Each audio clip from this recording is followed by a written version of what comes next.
नमस्कार मित्रांनो, हे मंदिर आहे नाशिक येथील गोदा काठावरील नारो शंकराचे मंदिर। हे मंदिर भगवान महादेवाचे असून हे पेशव्यांचे सरदार नारो शंकर राजे बहादर यांनी 1747 साली बांधलं। अतिशय उत्कृष्ट असा वास्तुकलेचा नमुना म्हणून ह्या मंदिराकडे पाहता येईल।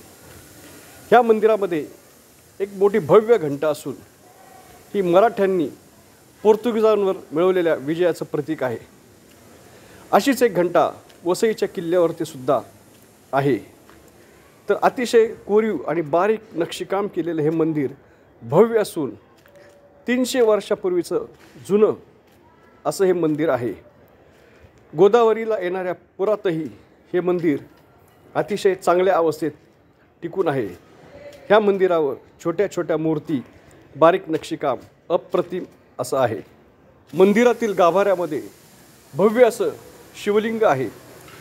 मंदिरात अतिशय प्रसन्न आणि उत्साह वाटतो।